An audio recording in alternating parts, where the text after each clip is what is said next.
Você está no canal No Radar Vascaíno, eu sou o Edinho RJ. Tudo bem com você? Juntos novamente para falarmos aqui de Vasco.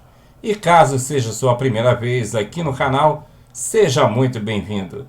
Comenta, compartilha, deixe seu like, se inscreva no canal e ative o sininho para receber todas as notificações. Você pode nos ajudar se tornando um membro. Seja membro a partir de R$ 2,99. Você também tem a opção do Pix no radarvascaíno@gmail.com. No radarvascaíno@gmail.com. E aproveita e segue também a gente nas redes sociais: Instagram, no Radar Vascaíno, Twitter, @radar_vascaíno e Facebook, no Radar Vascaíno.edinho.rj. Bem, minha gente, ontem tivemos mais uma decepção na Série B. O Vasco abriu a 23ª rodada do campeonato, que se encerra, por incrível que pareça, hoje, com o jogo entre Goiás e Cruzeiro. E aí teremos a sequência da 23ª rodada, que só vai terminar, se não me engano, no sábado. Bom, a situação do Vasco não é nada boa. O time está na iminência de permanecer na Série B. E por culpa de quem? Exclusivamente desse golpe que foi dado. E agora, pasme, estão querendo fazer um golpe dentro do golpe.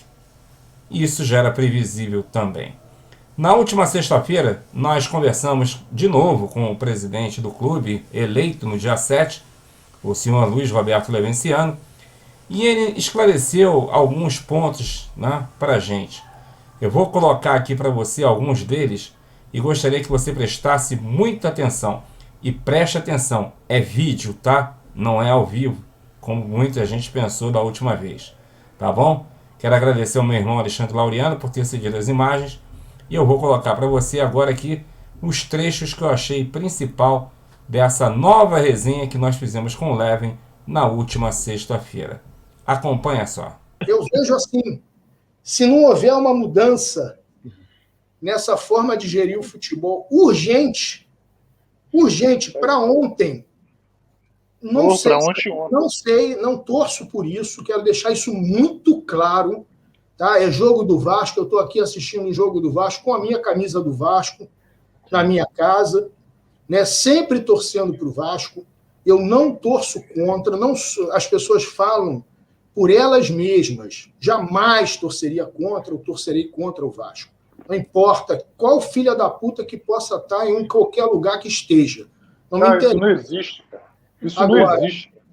A maneira como o Vasco está sendo gerido é algo que não adianta o torcedor ficar botando a culpa no jogador, ficar botando a culpa no treinador, né? A gente precisa acordar. E eu queria dizer a todos os vascaínos que contribuíram para que isso acontecesse, que realmente façam uma reflexão de que o Vasco precisa de mudança. Eu acho que já passou da hora da gente entender que o Vasco precisa de mudança e que essas alternâncias de poder que a gente está tendo nos últimos anos não representam uma mudança real. Nós não estamos tendo mudança. Portanto, as coisas estão sendo feitas mais ou menos da mesma forma há muitos anos, apenas tipo com pessoas diferentes no poder. É tipo um rodízio. Exatamente, não está tendo mudança. Muda a pessoa que está naquele cargo, mas não muda a maneira de gerir o clube. O que está acontecendo na justiça, quero deixar claro o seguinte: nós não temos o menor controle em relação a quando vai ser, quando não vai ser, e se vai ser ou se não vai ser. Nós continuamos confiantes de que a gente tem um direito muito bom, que foi violado de uma maneira absurda, e a gente confia que as coisas serão colocadas no seu devido lugar. Esperamos que seja o mais rápido possível, mas o tempo da justiça, o tempo dos desembargadores, pertence a eles, não pertence a nós, vascaínos, infelizmente. Eu tenho certeza absoluta que se dependesse da torcida do Vasco, seria o mais rápido possível, seria segunda-feira. né? Mas se dependesse da vontade da torcida do Vasco, você já estava lá, desde novembro. o tempo é dele. O que eu coloco assim muito claramente, que o nosso amigo Mussa falou que eu estava jogando para a torcida, não se trata de jogar para a torcida. Toda essa bagunça no clube se iniciou porque o presidente da Assembleia Geral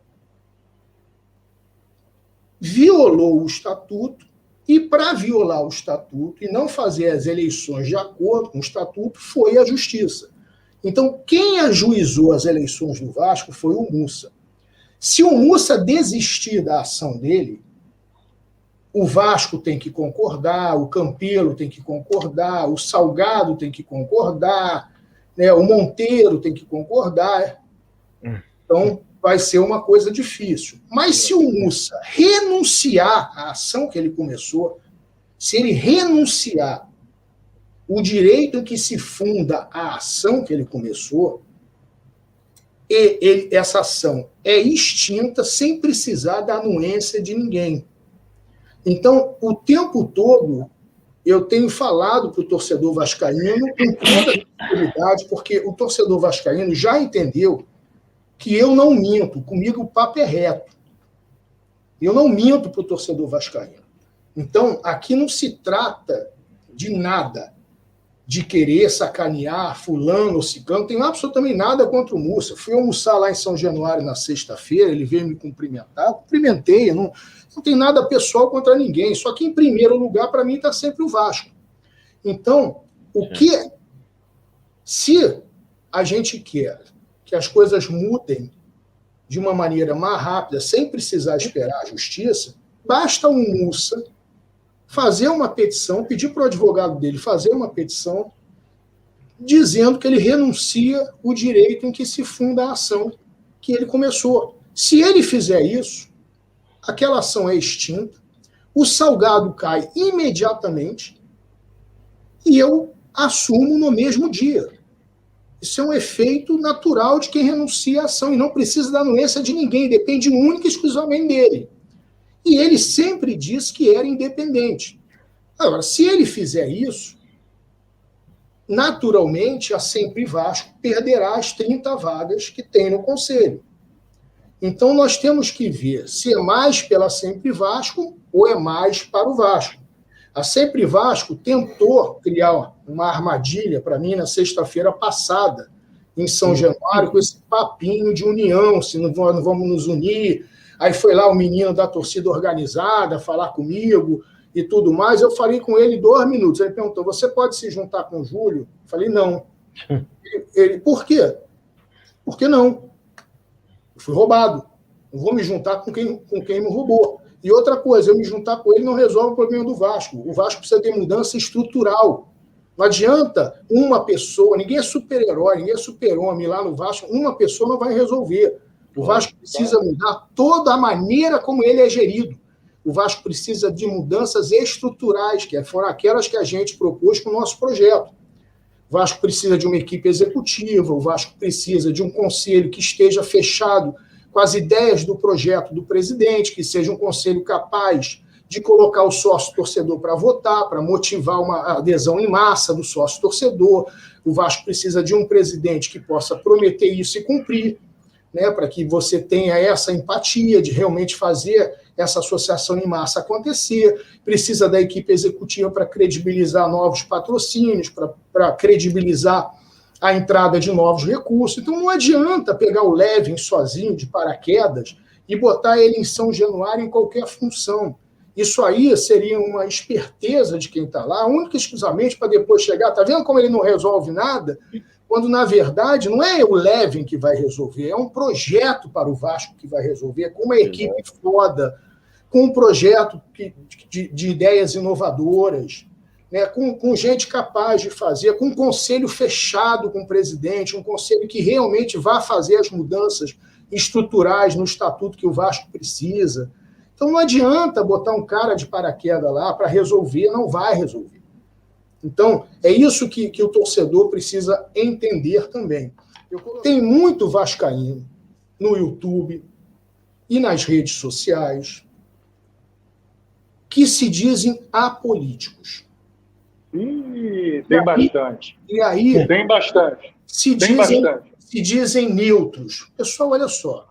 Outro dia eu estava aqui no meu Instagram e, como vocês sabem, eu procuro responder todo mundo que eu consigo. Eu recebo centenas e centenas de mensagens todos os dias. E aí uma moça muito simpática, né, que parece que está trabalhando lá na Vasco TV, não sei, enfim. Ela veio falar comigo. Poxa, pena que eu estou na oposição. Eu falei, deixa eu falar uma coisa para você. Hoje não existe essa coisa de oposição. Só existem dois lados. Quem quer um Vasco diferente, que tem a capacidade de fazer mudanças que o Vasco precisa, ou quem não quer. Não existe hoje, só existem duas possibilidades para o Vasco. Ou o Vasco continua sendo esse Vasco que está aí, ou nós experimentamos uma mudança para ver se essa mudança pode realmente transformar o Vasco naquilo que a gente acredita que o Vasco é. Então não se trata aqui de oposição ou não oposição. O problema é que quando você está neutro, quando você é apolítico, você acaba sendo acarinhado pelas pessoas que estão no Vasco. Então, é uma postura política conservadora de manter as coisas da maneira como estão. De aceitar. É a aceitação sem sentir que está aceitando. Exatamente. Aqui não se trata de você. Vejam, eu quero deixar mais uma vez claro para todo vascaíno o seguinte: eu não sou de grupo político nenhum. Eu não sou do Casaca. Eu não sou do Fusarca. Eu não sou da Identidade Vasco. Eu não sou da Mais Vasco. Eu não sou da Sempre Vasco. Eu não sou dos Templários. Eu não sou Camisas Negras. Eu não sou do Tradição. Eu não sou dos Camisa Negra. Eu não sou de grupo político nenhum.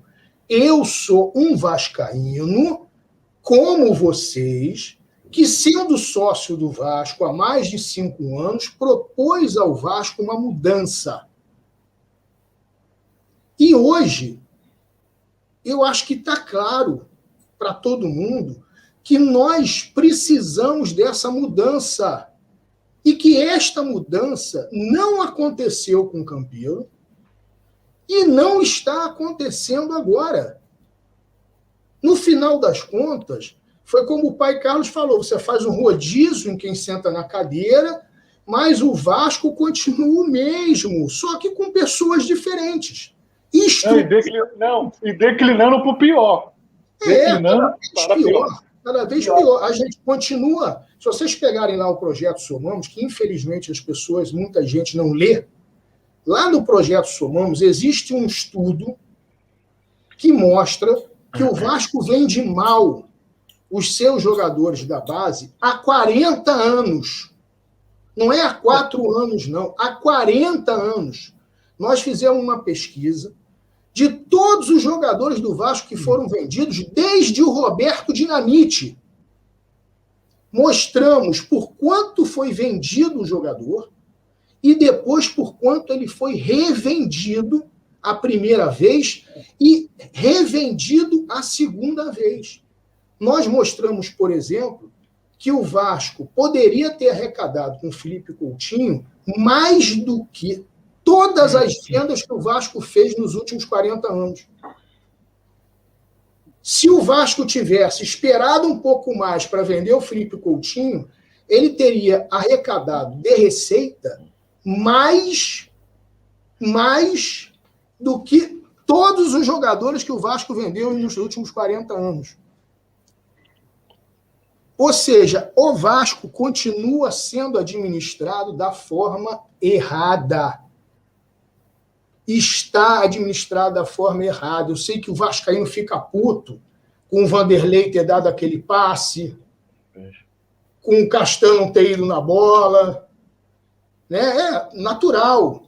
Mas a gente tem que entender que existe um backstage por trás disso tudo que leva a essa situação medonha que nós estamos. Um problema estrutural.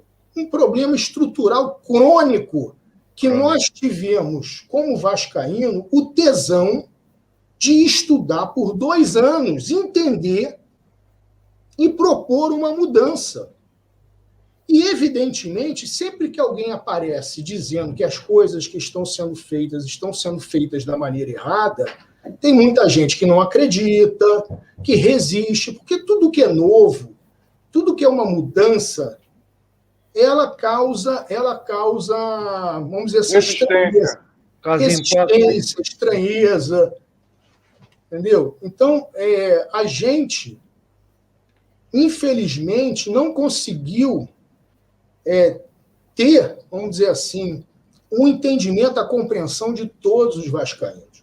Eu espero que, com tudo isso que está acontecendo com o clube, o vascaíno entenda de uma vez por todas que a gente precisa mudar, que essas pessoas que se dizem neutras, apolíticas, que elas entendam que essa neutralidade delas está favorecendo o Vasco continuar do jeito que ele é. Não está contribuindo para que a gente consiga fazer esta mudança. Então, no final das contas, está ajudando o Vasco a ser como é. Está colaborando firme. Então, prestem muita atenção para isso. Né? É uma noite muito ruim para nós todos. Né? Nós precisamos pensar, fiz umas anotações aqui antes de falar com vocês, porque eu acho que eu precisava falar com os vascaínos na noite de hoje, porque eu senti muita tristeza nas mensagens que eu recebi. Né? Eu tenho tentado ficar mais quieto nas últimas semanas para não atrapalhar, né, o andamento das coisas que, né, a gente espera que estejam andando da melhor maneira possível. Mas é importante eu passar uma mensagem aqui para os vascaínos do seguinte: o nosso clube, nos últimos tempos, não respeita o seu estatuto, não respeita os seus poderes constituídos, não respeita os seus símbolos, não respeita a sua camisa, não respeita o seu escudo. Então, se nós não respeitamos a nós mesmos, como é que a gente quer ser respeitado pela arbitragem, pelo VAR, pela CBF, pela federação, pelos adversários? O respeito começa olhando para o espelho. O respeito começa com você mesmo. Se você quer respeito, se dê o respeito. E o Vasco, nos últimos tempos, tem perdido o respeito por ele mesmo. À medida que não respeita suas próprias normas, à medida que não respeita o seu estatuto, à medida que não respeita os seus símbolos, à medida que não respeita seu escudo, à medida que não respeita a sua camisa. E quem não se respeita não tem respeito. E os seus sócios e torcedores, presidente. Também com certeza, né? Enfim, gente, enfim. Ô, presidente, eu vou, se o Mariano me permite, eu vou ler um trecho aqui, que eu tenho áudio, eu tenho vídeo e tenho texto. Agora que eu me liguei, não gosto disso não.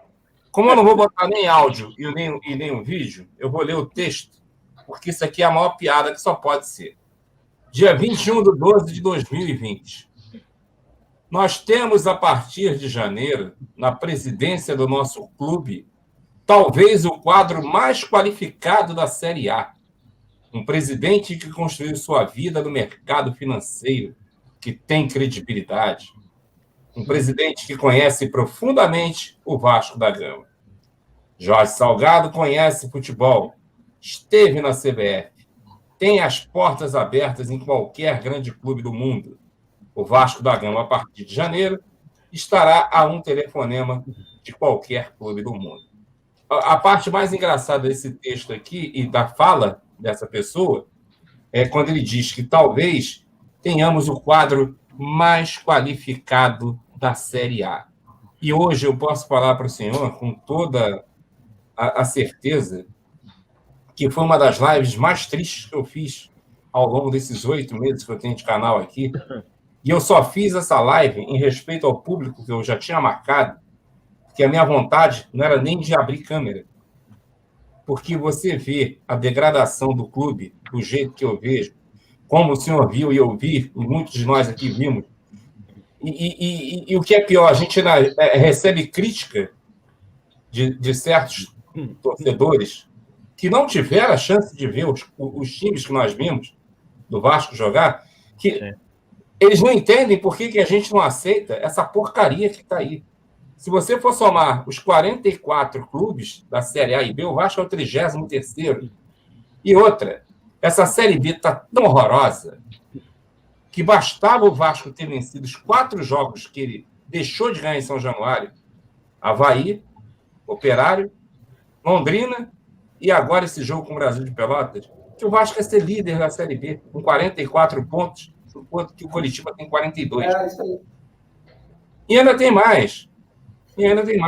Tem gente que, como eu li hoje no Twitter, teve a cara de pau de dizer que está admirando essa gestão porque eles não têm dinheiro e estão se virando como podem com um clube que está totalmente quebrado e eles estão dando o jeito deles porque eles têm uma competência danada e eu acredito que isso vai mudar. Então, meu amigo, acorda enquanto é tempo. Você tem 8 clubes que também estão nessa situação, ou pior, que tem muitos desses clubes, talvez quase todos, ou todos desses clubes, desses 8 outros clubes, têm um orçamento do futebol menor, muito menor do que o Vasco tem, e estão na frente do Vasco na competição. Exato. Ou você acha que o CRB tem mais receita que o Vasco? Que o Coritiba tem mais receita que o Vasco? Presidente, o problema do Vasco o Botafogo tem mais receita que o Vasco. Então, Levin, esse tipo de só pedir licença para o senhor, porque tem até uma pergunta do Rafael, porque hoje o Salgado, aí, a diretoria, soltou o balanço semestral. Se o senhor, eu sei que não é uma entrevista, mas assim, se o senhor pudesse tecer alguma... se o senhor pudesse tecer algumas palavras com relação a isso, por gentileza também. Se é que o senhor viu também, né? Eu vi um empréstimo de 0,65% do presidente por clube, por mês. Com mais o IGPM, isso significa que a dívida dele vai aumentar 1/3 por ano. É um excelente investimento. Já está 26 milhões, presidente? Já está em 26 milhões o empréstimo dele? Não sei quanto está, mas eu sei que com um índice de correção monetária somado a taxa de juros que foi feita, a dívida aumentará cerca de 1/3 por ano. Ou seja, no mandato ela dobra. Tá bom, não? Eu acho um ótimo investimento. Aí depois eu vejo assim com muita preocupação o canibalismo que está sendo feito no Vasco. Né? O Vasco está sendo canibalizado. O Vasco está usando os advogados, que eram os advogados do Salgado, na ação contra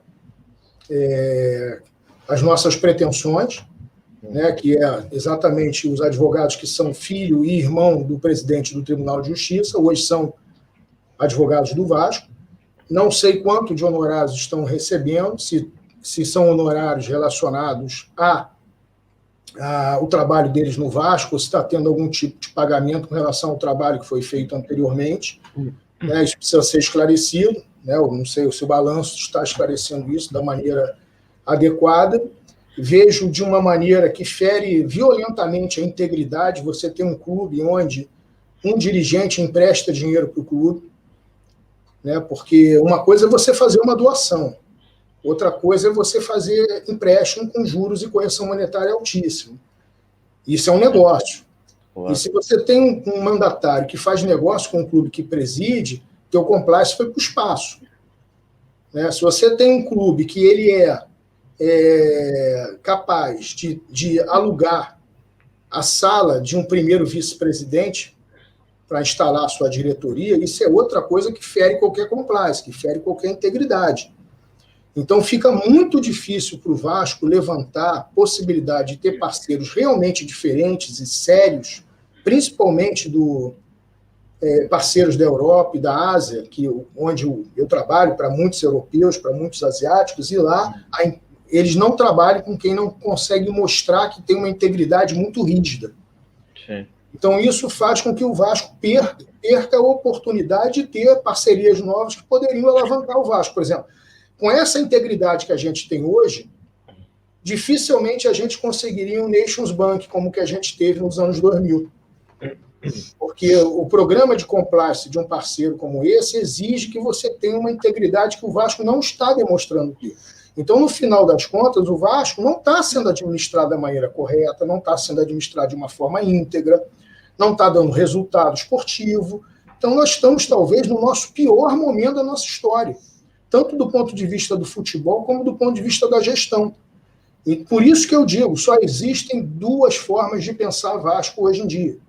Um Vasco diferente, que a gente possa experimentar um projeto que foi uma pesquisa de campo de 2 anos, um Vasco que implemente esse projeto para que possa ter resultados diferentes desse que está tendo, ou o mesmo Vasco de sempre, simplesmente mudando as pessoas. Nós temos essas duas escolhas, e aqueles que se dizem neutros, na verdade, estão colaborando para esse Vasco continuar sendo dessa forma. Eu não vejo de outra maneira. Aqui não se trata de política, aqui se trata, e foi isso que eu falei lá para as torcidas organizadas, quando elas vieram conversar comigo. Por que você não se junta com o Júlio? Porque o Júlio me roubou, foi o que eu falei para eles. Eu não me junto com quem me rouba. Se alguém te roubar, você vai se juntar com ele? Não, entendeu? Não tem que me juntar com o Júlio, com ninguém, entendeu? E se a união desse certo, eles já estão unidos. E estão entregando esse Vasco aí, porque Campelo, Júlio e Salgado estavam unidos como carne e unha. E estão entregando esse Vasco que está aí. Então, ou a gente vai ter um Vasco diferente, ou a gente vai ter esse mesmo Vasco. Não tem o que ficar aqui, né, filosofando muito. Ou a gente muda, ou a gente segue esse caminho que, infelizmente, todo mundo já viu que não está dando certo. Ô, presidente, independente do tempo da justiça... Só completar isso aqui, é só essa. Independente do tempo da justiça, se essa turma que está aí dentro do Vasco agora, com essa manobra toda que a gente está vendo, já a olho nu, que eles estão pretendendo fazer, se eles fazem essa tal dessa venda para o Vasco S.A., e aí o senhor entra, tem como reverter isso? Sei, vai depender do que for acordado, dos termos que for acordado. E eu vejo assim que eles estão forçando a barra ao extremo para que isso aconteça. E hoje eu não duvido mais de nada. Quando eu vejo o ex-presidente do clube vir a público e dizer que o atual vice-presidente financeiro foi capaz de dizer deixa cair, eu acredito em tudo. E nada acontece, né? Porque eu, como vascaíno, não consigo conceber como que alguém pode dizer deixa cair. Porra. O cara tem que ser muito, mas muito... Vou ficar quieto aqui, porque né, vocês já entenderam, né? O cara ele tem que ser só Flamengo para pensar assim. Porra, é muita caralice, cara. Entendeu? Você dizer deixa cair, tipo assim, não, deixa cair. Porra, como assim deixa cair? Deixa cair o quê? Para ficar mais barato, para poder vender? Vender para poder fazer um dinheiro para meia dúzia de pessoas e o vascaíno se fuder, sendo que o Vasco é totalmente possível de ser administrado com competência, né? Enfim, né? Ser vendido a preço de banana. Para sucatear, né? Pois é, o que parece que o Vasco está realmente passando por um processo proposital de downsizing. Downsize é uma técnica de engenharia onde você coloca o preço lá embaixo para você poder privatizar, por exemplo, uma empresa estatal. Entendeu? Então, é um processo muito complicado de sucateamento mesmo do clube. Todo esse movimento de você sair da sede, cortar despesa, mandar a gente embora, vender ativos... Enfim, tudo isso aí parece um movimento realmente de downsizing. Se é um movimento de downsizing só para tornar a operação mais, vamos dizer assim, enxuta, para que você consiga disfarçar a sua incompetência de captar receitas, eu não sei se é isso ou se realmente é algo proposital para você poder vender o clube a um preço muito menor do que valeria, para você dar espaço e gordura para quem comprar poder fazer esse movimento. Né? Essa questão de clube-empresa aí, só para vocês saberem, ela é muito arriscada na situação que o Vasco está, porque, se vocês lembrarem, na Itália, por exemplo, 17 clubes, todos os clubes foram obrigados a virar empresa, alguma coisa assim. 17 clubes dos que viraram empresa faliram. 17 clubes faliram na Itália. Então, a gente tem que ter muito cuidado. Pode ser um movimento bom para alguns clubes, mas para a situação que o Vasco está, tem que olhar isso com muito cuidado para que a gente não tenha uma situação aí realmente de não ter mais como voltar atrás. É justamente isso, presidente. Rapidinho aqui. Presidente, hoje eu estive em São Januário. Almoçando com a galera dos Camisas Negras. E o que está acontecendo hoje no Vasco, infelizmente, eu não sei se você soube, o vídeo está até viralizando, mas eu estava lá. Puxaram o casaca. E é dos Camisas Negras. Quando você puxa o casaca, é Vasco. É Vasco da Gama, correto? Aí dividiu o pessoal dos Camisas Negras e nós puxando o casaco, em geral sentado, conversando normal, com Otto de Carvalho, Júlio Brandt, sentados, como não tivesse nada acontecendo, e o casaca sendo puxado pela torcida do Vasco, pelo pessoal dos Camisas Negras e os vascaínos que estavam lá. Eu acredito que isso é o que está acontecendo hoje no Vasco da Gama. Infelizmente, esses caras aí não representam o Vasco. O casaca sendo puxado é Vasco, é todo mundo junto. Então, aquela cena ali me deixou muito triste, porque, infelizmente, cara, esses caras que estão ali, velho, não são o Vasco da Gama, pode ter certeza. Puxa, olha, eu vi esse vídeo aí, não sei se você viu.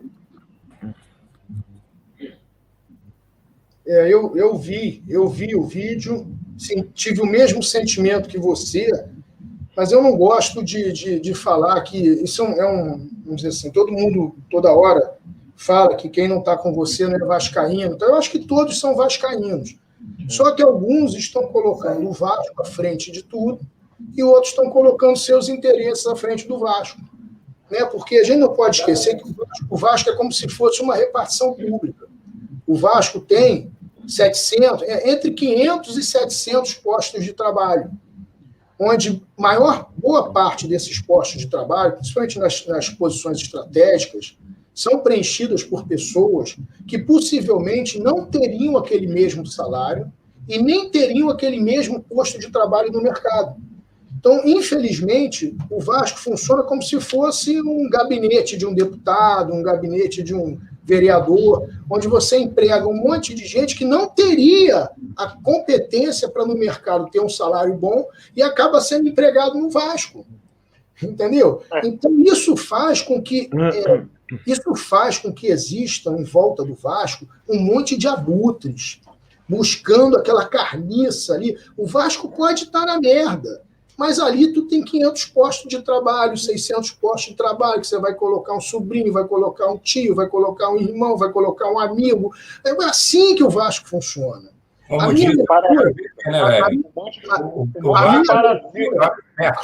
A minha leitura sobre como o Vasco é exatamente essa. E por isso que eu continuo batendo na tecla. O Vasco precisa de mudança.